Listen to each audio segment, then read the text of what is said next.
तर हा व्लॉग ना आरवीच्या डॅडींचा बड्डेच्या दिवशीचा आहे, म्हणजेच 10 डिसेंबरचा आहे। छान असं नाईट सेलिब्रेशन केलं आणि बड्डे कोणाचाही असू दे, केक खायचा पहिला मान तर आपल्या आरूचाच असतो। दुसऱ्या दिवशी सकाळीच आम्ही पगोड्याला जायला निघालो। सकाळी निघाल्यामुळे वातावरण तर खूपच छान होतं, त्यानंतर थंडगार हवासुद्धा सुटली होती आणि आपली आरू बघा कुठेही जायचं गेलं तर तिची परंपराच आहे की झोपायचं, आणि ती तिने जपली। आणि हे सर्व रस्ते जे तुम्ही बघत आहेत ना, या रस्त्यांसोबत आमची एक आठवण जुडलेली आहे, ती म्हणजे आम्ही आमचं प्री वेडिंग शूट इथं केलं होतं। फायनली आम्ही पगोड्याला पोहोचलो आणि ऊन इतकं होतं की वरती बघवत सुद्धा नव्हतं।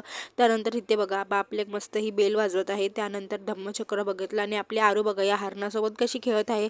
त्यानंतर आम्ही गेलो पेंटिंग गॅलरीमध्ये, पण इथे व्हिडिओ काढणं अलाव नव्हतं म्हणून मी थोडीशीच काढली। पण ह्या इथे ना सगळं पेंटिंगद्वारे आपल्या गौतम बुद्धाची पूर्ण हिस्ट्री दिलेली आहे। आणि हे वृद्धी वृक्ष जे तुम्ही बघत आहात ना, हे वृद्धी वृक्ष आहे ना 2300 वर्ष जुनं आहे आणि अजूनही ते तितकंच छान आहे। त्यानंतर माझ्यासाठी पावभाजी, आरवीच्या डॅडींसाठी मसाला डोसा आणि आरवीसाठी साधा डोसा मागवला। त्यानंतर आम्ही गेलो गोराईला आणि इथे बघा आम्हाला छोटूसा हा खेकडा भेटला। त्यानंतर थोडेसे व्हिडिओ फोटो वगैरे काढले, घरी आलो। घरी आल्याच्या नंतर सुद्धा आरवीच्या डॅडीने छान असा केक कापला आणि आमच्या मम्मांनी बघा छान अशी चिकन बिर्याणी केली होती। त्यानंतर कोशिंबीर, पनीर मसाला। तर असा होता आमचा दिवस। धन्यवाद।